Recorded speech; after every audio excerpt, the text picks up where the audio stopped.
Here we have another bio of Amit Yoren without a picture. It's from Market Screener. CEO and advisor to In-Q-Tel of the CIA. What do you know? And previously at Symantec, a major antivirus thing. So on the board of Guardium, before the previous bio said IBM Guardium. Guardium was a separate company set up by Israeli intelligence officials that was acquired by IBM in 2009. Remember, IBM talked about their CIA ties a little bit ago. IBM's very involved with these intelligence agencies. Here's a press release about IBM buying Guardium. I'm not going to go too much into that, but Guardium is important because of this guy, Michael Goff. Again, if you want more information on him, Christopher Berlin really did a number on this guy in P-Tech, which if you don't know what P-Tech is, just so this video doesn't turn out to be super long, please go and watch James Corbett's very excellent video or listen to it in podcast form, P-Tech and the 9/11 software.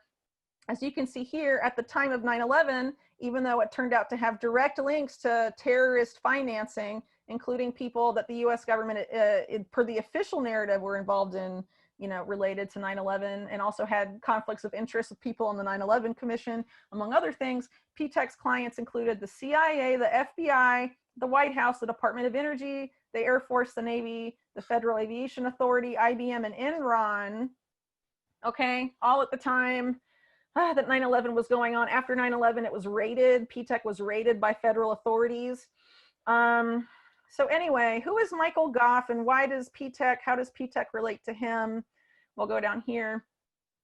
P-Tech is believed, if you watch the videos on it, to have had some sort of backdoor or been involved in the software side of 9/11, sabotaging key systems at the time the attacks were taking place in order to allow those attacks to happen and prevent the normal defenses that would have prevented them from happening, including NORAD, among others, from actually taking place. So who wrote that software? Michael Goff wrote that software.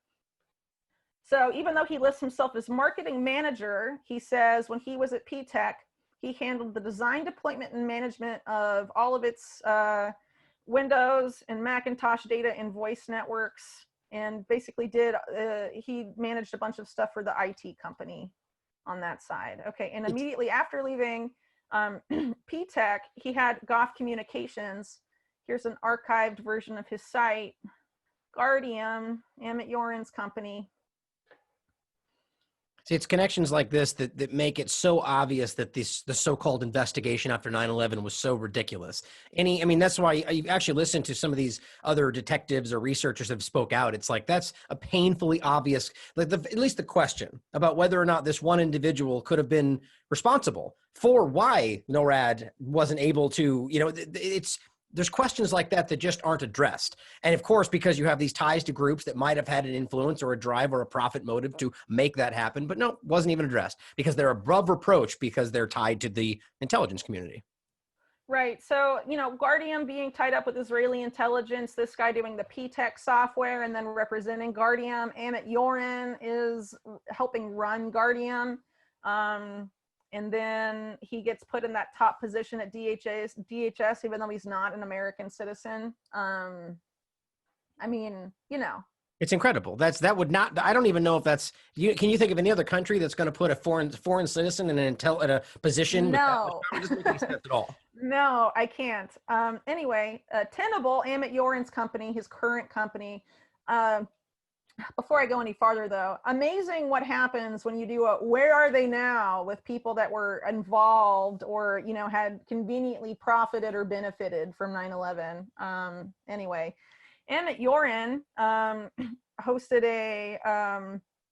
this company, this was last year, hosted a very exclusive invite-only business event for IT executives in Philadelphia. This is around the same time the current, we'll talk about him later in the next video, the director of the Office of Emergency Management of Philadelphia, he was put into place right after this. And that may be related once you see the ties of that director to people like Michael Chertoff, among others, but that's in an upcoming video. Don't want to get ahead of myself.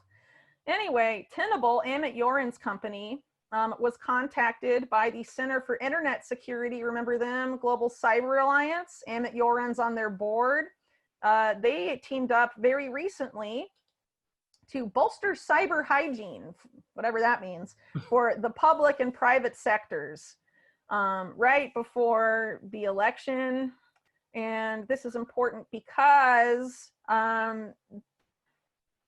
it's directly involved here. The Elections Infrastructure Information Sharing and Analysis Center is now running Tenable's software, as is the Multi-State Information Sharing and Analysis Center, which are directly involved, both of those, in the cybersecurity in protection of these critical networks. One's election infrastructure and one's like multi-state information sharing about cyber threats, okay? So they're running Tenable software, they're running Amit Yorin software right now. And this happened on October 7th, 2020, pretty recently.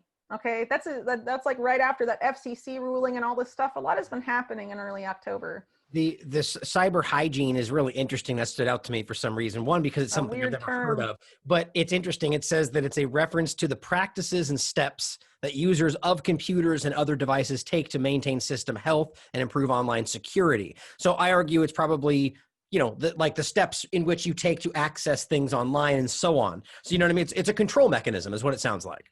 Right. So even crazier than that, August 7th, 2020, the vice president for operational technology at Tenable, Amit Yorin's company, Marty Edwards, appointed industry co-chair of the Control Systems Interagency Working Group to promote and advance operational technology security across the public and private sectors. By the way, I showed this on a previous video, not the election stuff, but the head of NSA's cybersecurity directorate, Ann Neuberger, the one whose husband is on the board of APAC. Anyway, in that article, she's talking about how the OT parts of the national security state are the most vulnerable to hacks ahead of the election. So this is why this is important, okay? Anyway, here we go. It's CISA again, okay? CISA is excited to announce Marty Edwards of Tenable, Amit Yorin's company, is now industry co-chair of CISA's Control Systems Interagency Working Group, in a statement issued by Assistant Director for Cybersecurity at CISA, Brian Ware. Along with our government co-chair, Rick Driggers, who works at CISA, Marty will be critical in advancing this forum's efforts for coherent, coordinated, and enhanced collaboration and information sharing across the federal government, industry, and academia. Huh. Wow, okay. The appointment comes on the heels of a joint advisory from CISA and the NSA, which warned of ongoing malicious activity targeting critical infrastructure through internet accessible OT assets, just like I mentioned earlier. Mm-hmm. And Nurnberger, Chris Krebs, the Microsoft guy, the lady who's married to the APAC guy whose parents were rescued by Netanyahu's brother, you know, and then they hire Amit Yorin's vice president at Tenable to be the industry chair of this. Right after they're saying bad things are going to happen to the very stuff they're putting this Tenable guy in charge of. With all the positions that you've pointed out and all the people tied back to the different government entities, this would not be that difficult to drive forward. Right. That's what it's not, you know, there's some massive, I mean, it really is a massive conspiracy if you believe what we're showing you here, but it wouldn't be that difficult to achieve. That's what's so incredible by looking at all this, because you're really just putting money in certain places, floating narratives on the media, and they have all the little mechanisms behind all these companies that they've been setting up over decades, you know? They're essentially telling you these cyber attacks are going to happen, and they've been telling you for over a year, and as we get closer to the event around the election, they say it's going to happen. It's like every day, like the hospital stuff. Mm-hmm. They were warning about this last year, and now they're saying, oh, they issue a warning, and now they're like, oh, right before the election, and the second wave's hitting, and there's all these cyber attacks attacking hospitals. And as we showed, all the people they're citing are either people funded by the CIA and Google or people tied up with Microsoft, okay? Yeah. So anyway, after announcing this, okay, the cyber hygiene, whatever, and then announcing that their guy is now on the board, that the guy is now on the board with CISA, they come out and they say, Tenable does, State-sponsored actors from Russia and China are leveraging several of the same publicly known vulnerabilities in their attacks, and all of which have patches available that Tenable has conveniently created. So on October 20th of this year, the NSA published and Nuremberger, again, the APAC lady, okay, published a detailed security advisory to inform people about Chinese state-sponsored cyber actors exploiting known vulnerabilities. 2 days later, CISA published an advisory saying you have to patch these things because the Chinese and the Russians will come for your systems.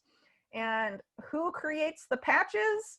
Tenable does, and you can download them all here to keep yourself safe from the stuff that the NSA and CISA said you're vulnerable to. I mean, can you imagine how many, like, I don't know, things at the city, in the state level, or in the private sector installed these patches, not knowing all of these intelligence ties, and we're like, well, the NSA and DHS say we have to do it, and they're saying, the media is saying we're going to be hacked all the time, so we really need to download Tenable's plugin. So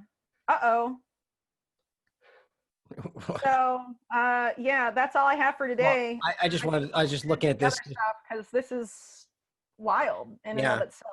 I was just quickly searching just to see if anything popped up before, all breaking news just happened again. But just to your point, it's think about how ridiculous it is that all of these, what you just in one day, look at that. Mm-hmm. Right. Well, yeah, that's the ones I have up right here. These are all just happening. It's the same stuff you were mentioning though. But what's interesting is that you made it clear that these are based on very, very flimsy claims from people that have obvious motives.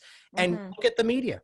Every single look. I mean, you could go on page after page after page. And here was one I just saw. There was like it's just like a medical site. Why are hackers targeting hospitals? Referral MD. It's like everybody is driving the narrative based on this insinuation. It's just how people can't see how coordinated this stuff is. I have no idea. That your work is helping people, I argue, that even are as lost as you might think watching mainstream media, because it's I mean, you have to choose not to see how this is coming together. It's that clear. Well, like we said last time, before 9/11, there were companies or organizations that were set up before 9/11, knowing, among other things, most of the examples that I pointed out are that they knew that some sort of DHS, it was previously going to be NHSA, the National Homeland Security Agency, they knew something like that was going to happen and be rammed through, despite the creation of such a department being unpopular. And so they were created and set up before September 2001, and then that event happened, and then they rush in, just like Gilead, for example, that we talked about today, comes in, and they're like, well, the problem that the intelligence community and these people officially say caused 9/11, we will fix. Right. And, we have companies like Carbine 911. We have companies like Darktrace, like Cybereason, like Tenable. All of these different companies seeking to come in and take over. And this is also true for the tech giants, also censoring speech right now, like Google, which has their life sciences division, which, in the event of a major hospital hack, not unlike Microsoft's healthcare division, stand to profit enormously from this, especially because of their existing contracts, which are massive with the US government. I mean, it wouldn't take much for HHS to be like, come in and protect our hospitals. Right. They've already invited Palantir to essentially guide a lot of Operation Warp Speed and their COVID-19 response. So why not just open that up to even more, especially when we're having Google and the Pentagon already openly partner up on healthcare initiatives. A lot of these ready-made solutions that people would not normally accept, having telehealth and not being able to see a human doctor ever again is not something people in the US actually want.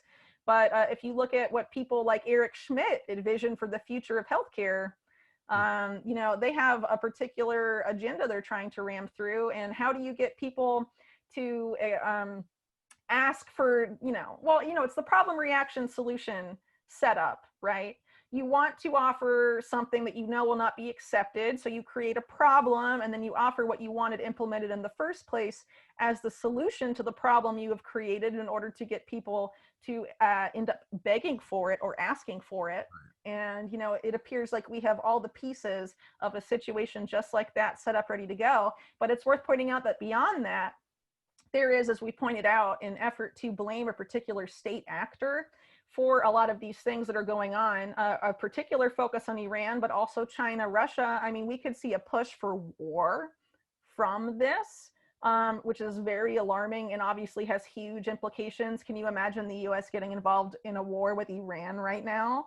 How that would exacerbate things that are going on right now related to government policy in relation to the COVID-19 crisis.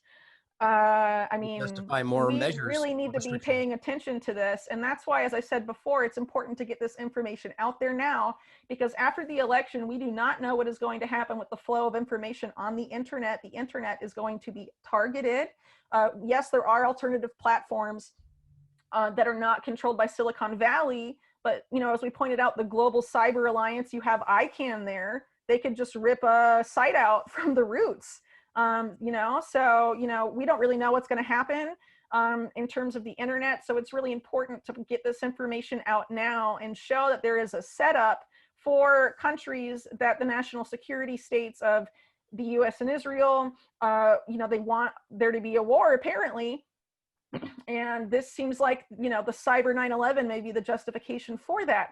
It's worth pointing out too, as I pointed out before, the Vault 7 leaks from WikiLeaks showed that US intelligence and presumably other intelligence agencies that are allied with the CIA are capable of conducting cyber attacks and then putting fingerprints of other nation states in order to make it look like a different government conducted the attack, even though it was actually the CIA. And to think that other countries like Israel don't have their own version of that is very naive, considering how far developed the Israeli tech scene is and the tech apparatus of Israel's intelligence arms, right? So we need to keep that in mind. It's worth pointing out that I point this out in part 3 of my Cyber Reason series. In some of these hacks that have been attributed to Iran in the past by companies like Microsoft, they say Shamoon is what they call it, an alleged Iranian hacking protocol or whatever was used, and therefore it's Iran. One of the fingerprints in the Vault 7's release was Shamoon, right? So, I mean, we need to really be questioning what's going on here, because there's obviously a lot of ulterior motives at play by the same people that brought you, that had some sort of involvement with the software side of 9/11. I mean, we really can't ignore this. And so, I tend to not want to report on things before they happen, but just because of the situation, the censorship we might be seeing, it's really important to have this out there before there's any sort of clampdown. It's better to be on the safe side, because mainstream media obviously isn't going to ask these questions about a cyber attack. Okay. I mean, look at their track record so far. We laid it all out earlier. Yeah. And as always, even to the frustration of some people, weirdly enough, we're not telling you how to think. We are clearly suggesting, I think it's very apparent what's happening, but we don't know for a matter of fact. We're simply, and predominantly Whitney's research is simply laying out for you the facts and the evolution of this and the ties between people. We have our opinions, but the point is for you out there to think for yourself. And that's her point, is this information needs to be seen and discussed and argued and debated, but that's not what happens today in mainstream spheres, or whether it's health or foreign policy. You get one narrative and you get told to shut up if you say anything else, and you get censored if you say anything else. And that's why this information is so very important. And as she's pointing out, the problem, reaction, solution, something that is second, it's common knowledge to people like us in this field, but some people still haven't understood this classic kind of Bernaysian manipulation of propaganda and how it's used to influence your position. And the most important part right now is the reaction part of that, which is fear. Right? They give you the problem, then they let you react to it. And that's what they need. They need our fear and our confusion and our desperation to then give us the solution, which was, as Whitney pointed out, the point to begin with. And if we're not scared of the illusion, then as she pointed out also, that these are things that we wouldn't normally allow. So they're using all this hype and manipulation and scare tactics to get us to go along with these agendas. And that's why they're seeding this narrative from years before it even gets here. And then calling us conspiracy theorists when we point to them seeding that information, right? Even though they're doing the same thing. It's just so funny, and how obvious it is that this is something building.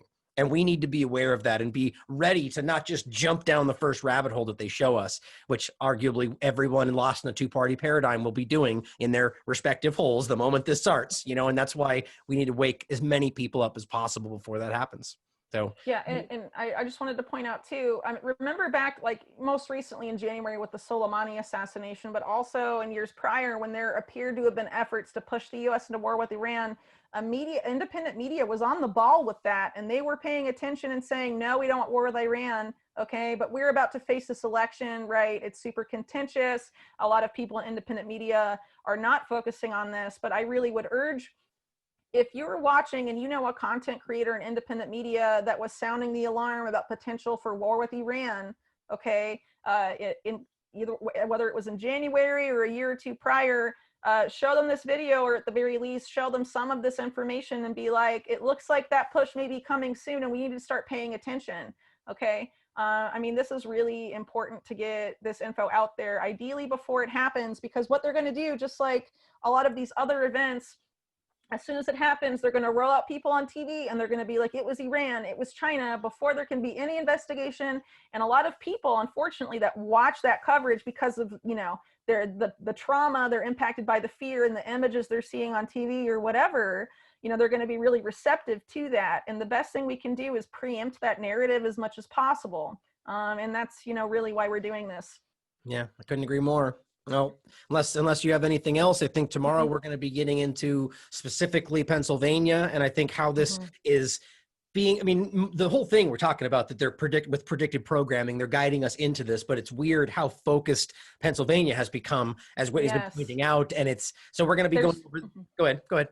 Well, I was just going to say, they're specifically focused on Philadelphia, as we'll be seeing next time. And I mean, even before we do the video, I mean, if you want to go for yourself on like a news database search, even if it's Google News or something similar or whatever, just search for the term ground zero in quotes in Philadelphia. You're going to see a ton of stories just from the past month just about this election. There is this effort to seed, just like we're seeing them seeding this narrative that there's going to be these huge cyber attacks and all of this stuff, all of these terms for Philadelphia, calling it ground zero, the epicenter of 2020 election chaos, that it's in the center of the bullseye. And these aren't just like one guy or a couple of guys saying that one thing once and being quoted repeatedly by different outlets, both in national and local media. These are different experts being quoted by mainstream media, all apparently using the same buzzwords in a very coordinated way. It's very eerie when you consider things like we showed in the last episode, or the first show, that you know, we have DHS officials saying we're on the doorstep of another 9/11, and then they're, you know, right before this very contentious event where all these things seem to be converging and coming together, they're calling Philadelphia ground zero. I mean, I don't know. I mean, it's just a really weird term to use, because a lot of those articles where they use that term ground zero, they're talking about voting counts. But some of those articles, as we'll show next time, even when they're talking about, you know, worries about counting mail-in votes and voter fraud or whatever it is, they're showing pictures of like meteors hitting Pennsylvania being on fire. You know, a lot of that stuff doesn't make a lot of sense, but if you have ever studied predictive programming in 9/11 or things like that, you know, it's definitely something that you should pay attention to. And obviously there's a lot more that we're going to be getting into than just the media narrative seeding, but it's something that you can look into and maybe explore for yourselves between now and the next video, if you're interested. Yeah, absolutely. And we'll be getting into it. Just to reference what you're saying here, we're seeing things like this where it's just unbelievable. It's just, you're all going to die kind of writing, which makes no sense, as well as the fact that we're continuing to see these kind of things, as she's referencing, which ground zero mentions and battleground states specifically. It's weird.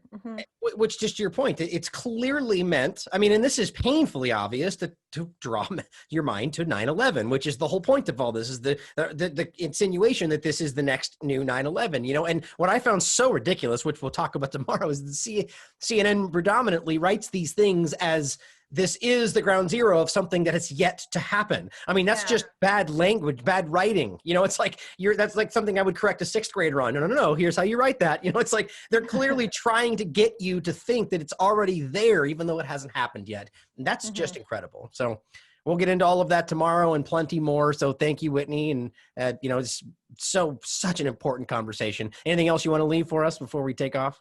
No, I think I have said plenty today. All right. Well, thank you everybody for being here, and we'll be getting more information out very soon. So as always, question everything. Come to your own conclusions. Stay vigilant. Every counterterrorism professional I speak to in the federal government and overseas feels like we are at the doorstep of another 9/11, maybe not something that catastrophic in terms of the visual or the numbers, but that we can see it building and we don't quite know how to stop it.